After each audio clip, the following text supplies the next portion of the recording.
The ongoing debate surrounding the hypothetical scenario of fighting a gorilla has taken over social media, particularly Twitter, with users engaging in a mix of humor, bravado, and absurdity. The viral conversation, one that had many scratching their heads and questioning its origins, reached new heights with a bold claim. Gorilla is going to kill all 99 of you because he's going to have to track me afterward.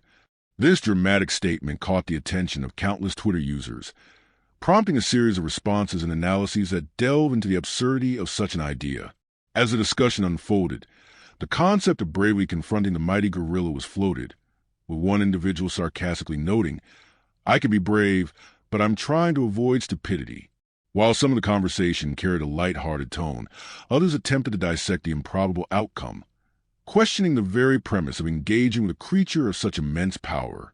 A voice of reason then stepped in, asserting that we can't hurt him, highlighting the futility of the endeavor, especially when pitted against the raw strength of a gorilla. The bizarre hypothetical took an even more surreal turn when the conversation expanded to consider the broader implications of fighting an animal like a gorilla. Greenie, why are we fighting gorilla? Is he saving humanity? Or are we just jumping into the zoo exhibit, thinking it's all fun and games?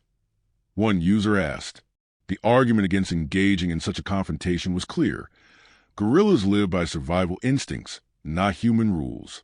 As another user put it, "I don't live like that. I do TV." In the ensuing exchange, it became apparent that the focus on such an outlandish idea was purely for amusement, with no real consideration for logistics or the ultimate consequences of the fight. Adding further complexity to the absurdity of the debate, the conversation briefly veered into the realm of professional sports. One person posited that a gorilla would easily overpower some of the toughest UFC fighters, stating the gorilla would kill John Jones, Tom Aspinall, and Conor McGregor off GP. The hyperbole continued to build, with one user emphasizing that it doesn't even matter who faces off against a gorilla. It would be a guaranteed loss. Another individual chimed in, "Gorillas don't bother anybody," reinforcing the notion that it's not about engaging with the animal, but rather respecting its space and strength. It became clear that, no matter the number of men involved, the situation was hopeless. As the conversation spiraled into humor and more exaggerated scenarios, the mood shifted when one individual reflected on how the debate started. "I came into work minding my own business, and suddenly this had become a Twitter thing," they remarked. The absurdity of the situation reached its peak with a legendary line, "I don't have to run faster than the gorilla.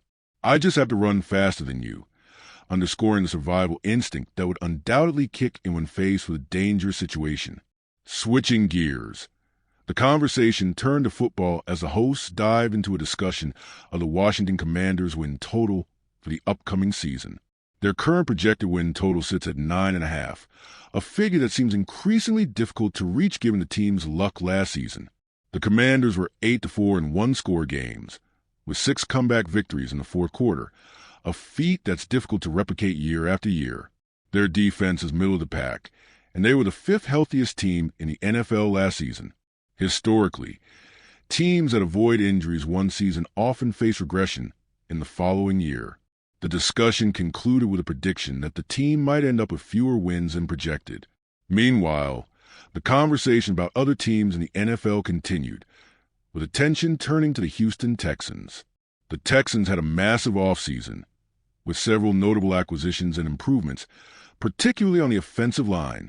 However, concerns remained about the defense, specifically the pass rush, though there was optimism about the secondary. The offense was expected to be explosive, but the defense still posed a potential obstacle. Despite this, the hosts felt confident that the Texans would perform well in the upcoming season, with expectations for growth from their young roster. The conversation then shifted to the New York Giants, whose win total was set at a modest 5.5.